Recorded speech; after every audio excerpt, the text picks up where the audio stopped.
Hello dear students, good morning. How are you? I hope all are you well at your house and doing well for your study.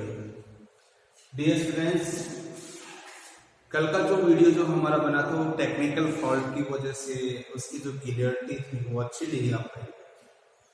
मेरे पास कुछ बच्चों की call आई कि sir जो video जो quality है वो क्लियर नहीं है, जो आप ब्लैक बोर्ड के ऊपर जो भी डिस्प्ले कर रहे हो वो हमें अच्छी तरह से दिखाई नहीं दे रहा है।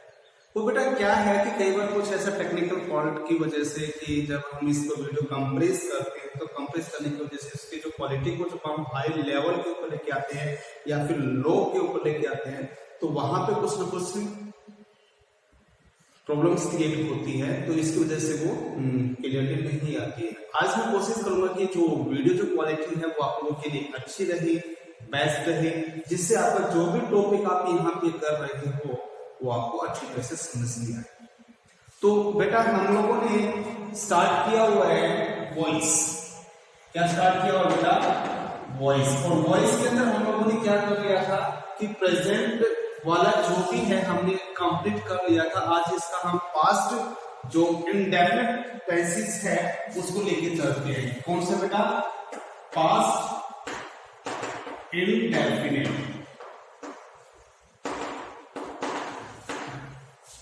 टेंस। अब पास्ट इंडेफिनिट टेंसेस को हम यहां पे लेके चलेंगे तो वही बात है कि आपको आइडेंटिफाई करना है कि भाई पास्ट इंडेफिनिट टेंस होता क्या है। किस तरह से इंग्लिश वाक्य के अंदर इसको आइडेंटिफाई करोगे कि हमारे पास पास्ट का है या प्रेजेंट का है। सिंपल सी बात है, फॉर्मेट आपका वो ही चलेगा जो हम लोगों ने प्रेजेंट में किया था। अब यहाँ पे केवल आपको करना क्या है कि इसका जो फॉर्मेट है वो ही समझना है। हम इसके जो एग्जाम्पल्स है, इसके नियम्स है वो बहुत ही कम करने की कोशिश कर रहे हैं, क्योंकि वेरी फर्स्ट डे मैंने आपको बताया था कि बेटा यदि आप लोगों को प्रेजेंट वाला वाक्य समझ में आ जाता है तो पास्ट के अंदर कोई प्रॉब्लम नहीं आएगी, ना ही कोई फ्यूचर के अंदर कोई प्रॉब्लम आपके सामने आएगी। फिर भी यदि कोई प्रॉब्लम आती है तो बेटा नंबर है आप लोगों के पास मेरे, आप कॉल कर सकते हो, आप पूछ सकते हो कि सर मैंने घर पे ये सेंटेंस करने की कोशिश की थी लेकिन मुझे कुछ प्रॉब्लम फेस आई है, तो प्लीज सर इसको मेरे जो है प्रॉब्लम है उसको सही कीजिए। ओके, तो आज का जो वाक्य है पास्ट इंडेफिनिट टेंस के अंदर जब हमारे पास एक्टिव या फिर वॉइस आती है उसके अंदर क्या होता है बेटा? सब्जेक्ट मिलेगा। यहाँ पे वीक टू हमें दिखाई देगी। क्या दिखाई देगी बेटा? वीक टू हमें दिखाई देगी और उसके बाद हमारे पास क्या होगा? ऑब्जेक्ट होगा और लास्ट में फुल स्टॉप होगा। जब इसको पीसी वाइज में लेके आते हैं तो यहाँ पे वही है सब्जेक्ट। अब वीक टू आई है, वर्ब की सेकंड फॉर्म हमारे पास यहाँ पे आई है और प्रेजेंट इंडेफिनिट के अंदर V1 आती थी तो हमने क्या यूज किया था? इज यूज किया था। याद है या नहीं है? यहाँ पे हम क्या यूज करेंगे? was या वर प्लस में V2 की जगह यहाँ पे लगा देंगे V3 प्लस में बाय और प्लस में जो आपका जो सब्जेक्टिव जो एक्टिव जो सब्जेक्ट है उसको कन्वर्ट कर देते हैं पैसिव ऑब्जेक्ट के अंदर, तो यहाँ पे ऑब्जेक्ट हमारे पास हो जाएगा। इसी तरह से जो नेगेटिव सेंटेंस जो मैंने करवाया था आप लोगों का, एक साथ ही मैं इसे एग्जाम्पल करवाऊंगा। नेगेटिव में क्या होगा बेटा? जो आपका एक्टिव वॉइस जो सेंटेंस है उसमें सब्जेक्ट मिलेगा, यहाँ पे आप लोगों को डिड दिखाई देगा। क्या दिखाई देगा? डिड। और जहां पे आपका डिड दिखाई दे जाता है तो पास्ट इंडेफिनिट टेंस का वाक्य होता है। प्लस में यहाँ पे आपको नेगेटिव है तो नॉट दिखाई देगा ही देगा, नॉट। अब यहाँ पे ध्यान देना है V1 आपको मिलेगा। क्या मिलेगा बेटा? V1। अगर किसी बच्चे ने यहाँ से डिड लगा दिया है और डिड के साथ यहाँ पे भी V2 लगाया है तो इसका सेंस पता क्या बनता है कि मैं ये काम नहीं करता था, मैं स्कूल नहीं जाता था, वह खाना नहीं खाती थी। तो ये था थे थी नहीं करना है। जब यदि आपने डिड लगा दिया है तो यहाँ पे V1 ही आपको यूज करना है। उसके बाद आपका क्या मिलता है? ऑब्जेक्ट हमारे पास मिल जाता है। अब इसको जब पैसिव वॉइस में लेके आते हैं तो क्या होगा बेटा, ऑब्जेक्ट है, एक्टिव ऑब्जेक्ट है, उसको सब्जेक्ट में बना दो, तो यहाँ पे पेसिव सब्जेक्ट हो गया, प्लस में वो ही हम क्या यूज करेंगे, वॉज, वर, प्लस में नॉट, प्लस में वी, प्लस में बाय, प्लस में ऑब्जेक्ट। ठीक है, उसके बाद मैंने करवाया था अफर्मेटिव सेंटेंस का, सॉरी इंटरोगेटिव। किसका चलेगा बेटा, अफर्मेटिव तो हम कर रहे हैं, इंटरोगेटिव।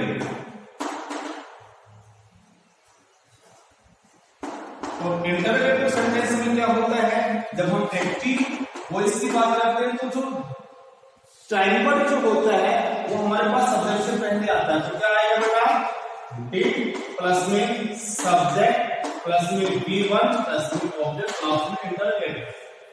अब डिड है तो क्या करते हैं, वॉज, वर प्लस में सब्जेक्ट प्लस में V3 प्लस में बाय प्लस में ऑब्जेक्ट प्लस में इंटरोगेटिव। और यदि हमारे पास यहाँ पे आ जाता है W, दिस वर्ड आ जाता है, तो यहाँ पे हम लगा देंगे दिस वर्ड, बाकी वो ही हमारे पास सेंटेंसेस रहेंगे। तो यदि ये फॉर्मेट जो आप लोगों के सामने फॉर्मूला जो बनाए हैं, यदि फॉर्मूले यदि माइंड में है, तो कितने भी सेंटेंस, किसी भी तरह के सेंटेंस आपके सामने आ जाए, आपको प्रॉब्लम्स नहीं होगी। जैसे यहाँ पे लिखा हुआ है आई टुक टी यस्टरडे, क्या है बेटा, आई टुक टी यस्टरडे। अब देखिए हमने क्या देखा, टुक क्या है, V2 है, और जब V2 आ जाती है तो हमारे पास किसका हो गया, प्रेजेंट इंडेफिनिट टेंस का है, तो क्या लिखेंगे भाई, यहाँ पे T है, हम बना देते हैं इसको सब्जेक्ट। अब T सिंगुलर है, वॉज, क्योंकि हमारे पास वॉज लगा नहीं है, इसको V3 लेके आओ, तेरका है, बाय हमें यूज करना है, किसके द्वारा किया भाई, नी, आपका सेंटेंस राइट हो जाता है। टी वाज टेकन बाय मी। अब जो वाक्य जो बचा है, ये वाक्य हमने छोड़ दिया, अब कैसे थोड़ी लेना है, जहां पे जो वाक्य उसकी जगह पे लगा दो, yesterday.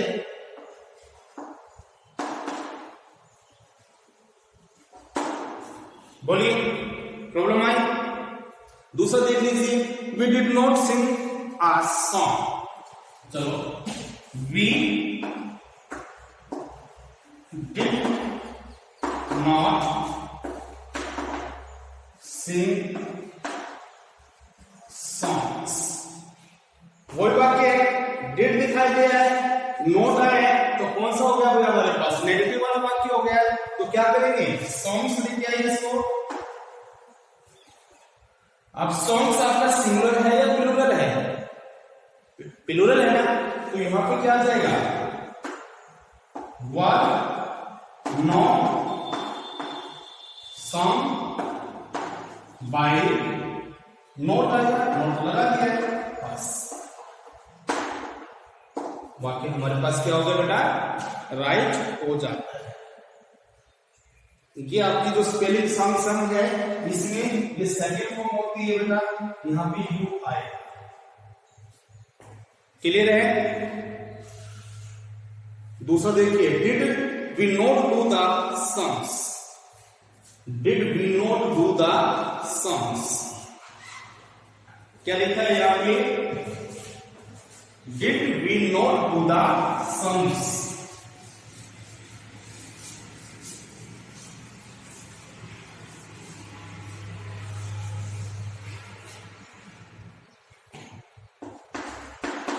Did we not do the sum? Interrogative negative sentence का वाक्य है, तो क्या लिखेंगे बेटा, द सम्स हमारे पास सिंगुलर है, तो आ जाएगा यहाँ पे were the sums not done by us. बोलिए बेटा, समझ में आ रहा है नहीं आ रहा है? दूसरा देख लीजिए, who crest the old lady, who crashed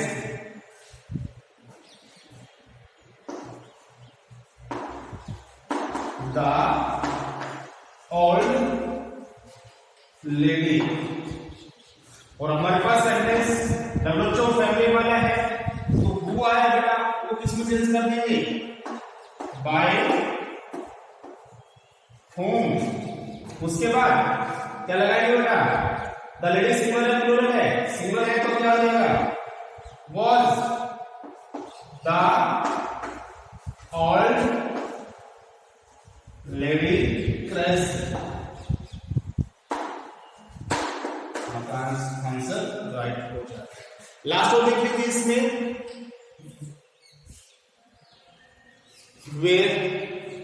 where did you find your pen? Where did you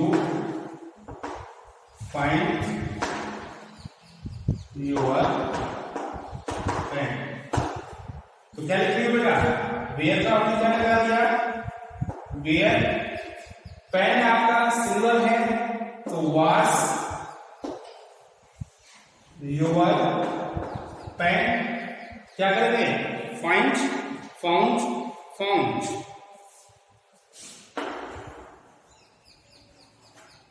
by sentence आपका क्लियर हो जाए।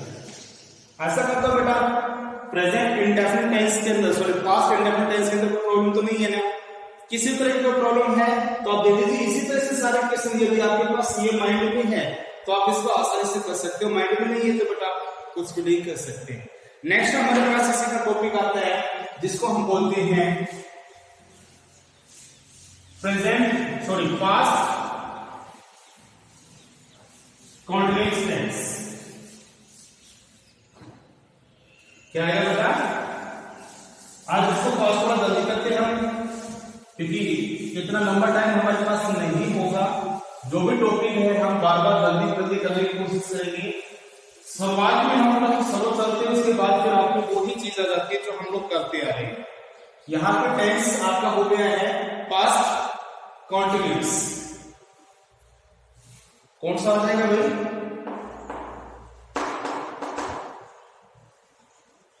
और पास्ट कॉन्टिन्यूअस टेंस में जो एक्टिव पैसिव है सब्जेक्ट मिलेगा, यहां पे was, और उसके बाद वर्ब प्लस में V1 के साथ आपको क्या दिखाई देगी, ING प्लस में ऑब्जेक्ट। जब इसको लेके आएंगे सब्जेक्ट was या वर्ब प्लस में वही हम being का यूज करेंगे, प्लस में बी का यूज करते हुए बाय प्लस में ऑब्जेक्ट। ऐसे हमारे पास नेगेटिव सेंटेंस में मिलेगा was प्लस में नॉट प्लस में V1 ING प्लस में ऑब्जेक्ट। अब इसको सोल्व कीजिए, सब्जेक्ट was प्लस में नॉट प्लस में बी प्लस में B3 प्लस में बाय प्लस में ऑब्जेक्ट। इंटरगेटिव सेंटेंस में क्या बनेगा, was सब्जेक्ट प्लस में B1 के साथ ING प्लस में ऑब्जेक्ट लास्ट में इंटरगेटिव। वही हमारे पास was सब्जेक्ट क्या लगा दिया हम लोगों ने, being प्लस में B3 प्लस में बाय प्लस में ऑब्जेक्ट लास्ट में इंटरगेटिव। अगर ये आप लोगों के माइंड में आ जाते हैं क्वेश्चंस तो आपको किसी तरह की कोई प्रॉब्लम्स नहीं आएगी। जैसे the cat was drinking milk, the cat was drinking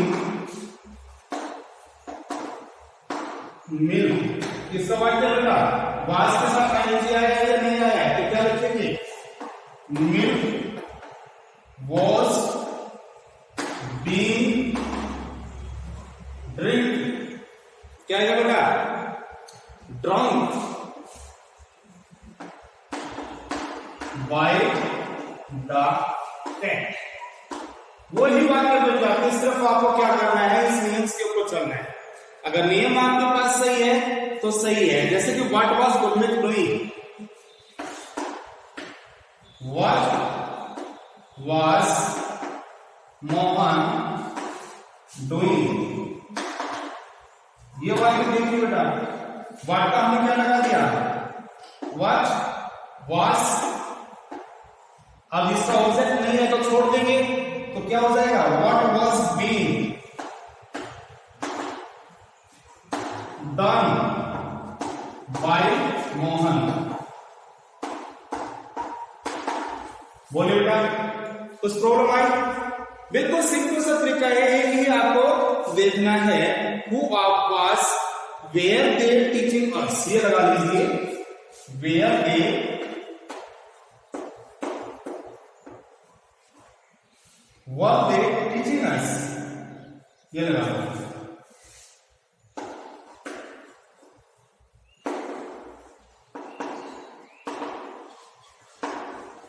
तो क्या हो जाएगा बेटा, ऐसा हमारे पास वही verb, we being taught by that, वाक्य हमारे पास क्लियर हो जाते हैं। केवल करना क्या है, हमें सिर्फ नियम को लेकर चलना है। यदि नियम आपके माइंड में है तो प्रॉब्लम नहीं आएगी, नियम नहीं है, फॉर्मूला नहीं है, तो बेटा प्रॉब्लम ही प्रॉब्लम है। जिस तरह से यदि हम मैथ के सोल्व करते हैं, मैथ की क्वेश्चन सोल्व करते हैं, यदि मैथ का फार्मूला आपके माइंड में नहीं है तो शायद मेरे हिसाब से इसका आंसर आप नहीं निकाल सकते। वही बात है, ये फॉर्मेट आपको माइंड में रखना है, ठीक है। आप ये सभी अपने नोटबुक्स में उतार सकते हैं। लास्ट क्लास का जो टॉपिक रहेगा वो है पास्ट परफेक्ट। क्या लेके आएंगे बेटा यहाँ पे, पास्ट परफेक्ट। अब पास्ट परफेक्ट में क्या होता है वो अभी आपको यहाँ पे दिखाई देंगे। कुछ नहीं करना है, जो आप लोग करते आ रहे हो उसी को अनुसरण करना है और उसी के अकॉर्डिंग हमें यहाँ पे चलना है। अगर हमने थोड़ा सा भी नियम चेंज करने की कोशिश की तो बेटा प्रॉब्लम हमें ही क्रिएट होने वाली है। अब वो क्या रहेगी वो आप यहाँ पे देख सकते हो। अब पास्ट का टाइम में क्या होता है, प्रेजेंट में तो आप लोगों ने हैड से लगाया था, यहाँ पे क्या लगेगा, हैड आ जाएगा। यदि हम प्रेजेंट की बात करते हैं, अफर्मेटिवली सब्जेक्ट हैड प्लस में विल प्लस में ऑब्जेक्ट, सब्जेक्ट प्लस में हैड, यहां पे हम बीइंग का यूज करते हैं, बीइंग बाय ऑब्जेक्ट। नेगेटिव में हमारे पास क्या बनेगा, सब्जेक्ट हैड प्लस में नॉट प्लस में विल ऑब्जेक्ट। और लास्ट में जब इसको डिस्कस में क्या होगी, हैड प्लस में नॉट प्लस में बीइंग प्लस में विल प्लस में बाय प्लस में ऑब्जेक्ट। इसको लेके आएंगे बेटा, हेड हमारे पास क्या आएगा, सबसे पहले सब्जेक्ट प्लस में विल प्लस में ऑब्जेक्ट, लास्ट में कर देंगे और इसको कर देंगे हेड सब्जेक्ट बीइंग प्लस में विल प्लस में बाय प्लस में ऑब्जेक्ट, लास्ट में कर देंगे। इसी के अकॉर्डिंग हम सारे क्वेश्चन यहाँ पे सोल्व करने वाले हैं। जैसे the teacher had called the words, the teacher had called the Ross. तो क्या करेंगे, the Ross had been called by the teacher। सिर्फ वही बात है हमारे पास, कुछ नहीं करना है, केवल हमें क्या करना है बेटा, नेम्स को देखना है। How had they solve those sum, ये देखिए, how had they solve those क्या लिखा हुआ है, तो क्या लिखेंगे, देखो हाउ का हाउ आ गया, how had those sums been solved by, इसमें आपका वो आएगा दे है तो देम हो जाएगा। आशा करता हूं आज का टॉपिक आप सभी को समझ में आया है। इसी तरह से हमें चलना है, कल हम इसमें करेंगे फ्यूचर वाला। अगर अब भी आपको कोई फ्यूचर पॉलिटी के अंदर कोई प्रॉब्लम आती है तो बेटा यू शुड कॉल मी, और आपकी प्रॉब्लम सॉर्ट आउट की जाएगी। तब तक के लिए bye, have a good day.